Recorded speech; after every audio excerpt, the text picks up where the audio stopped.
also joined by Dan Davies, who's Managing Director at Frontline Analysts, which provides analysis for banks and asset managers. And he also formerly worked at the Bank of England. Dan, good morning.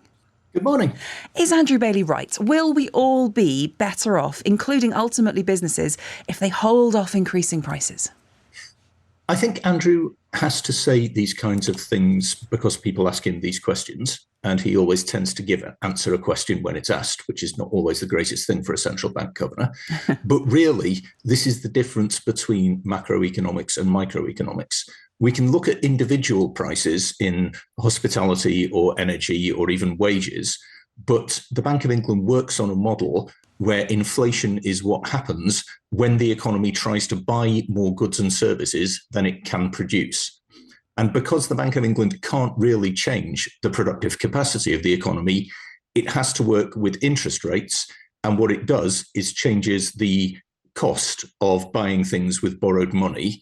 And that's the world that Andrew is really operating in. He's trying to get the demand in the economy roughly into balance with its productive capacity. Are you saying that to a man with a hammer, everything looks like a nail? Or are you suggesting that will have the desired effect? That is going to be what ultimately saves us from embedded inflation? Absolutely. Or a golfer with one club will always play the same stroke is the critique that people have always made of the Bank of England for this. The thing about interest rates and using the cost of borrowed money in this way is that it will bring the economy into balance, but you might not like the way in which that happens. And so you get a situation where the Bank of England is asking for wage restraint, price restraint, in the knowledge that its model of the economy doesn't really think that that will work. And all they can do is inflict a bit of economic pain, reduce demand, and hope that it doesn't tip the economy into recession. At present, Bailey thinks that the supply and demand is now getting roughly into balance. And what did you take away then from his wider comments around the decision? Is this the end of those rate hikes? Was 11 times the charm? It's kind of like the old First World War pilots saying that having a dial that's in the red and getting better is better than having a dial that's in the green but getting worse. He thinks that inflation is too high. He thinks it has stabilized. That he's talking about inflation coming down later in the year.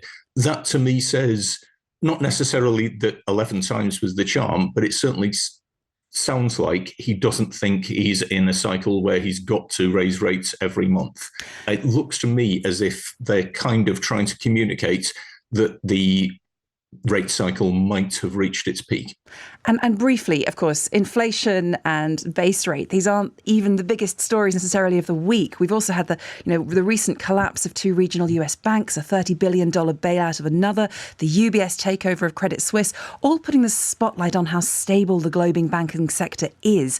What impact do you think that turmoil has had, will have on interest rate decisions? But it makes the decision always vastly more difficult, because if you're trying to operate through the ability of people to buy with borrowed money, then your transmission mechanism is the banks. If banks are nervous, in general, they hold back on lending, they raise their own profit margin on lending, and they do a lot of the work of raising rates for you. So they will have factored that into their calculations. But of course, this is very much a global problem at the moment in the USA and in one bank in Switzerland. So far, the UK sector seems to have dodged most of the bullets.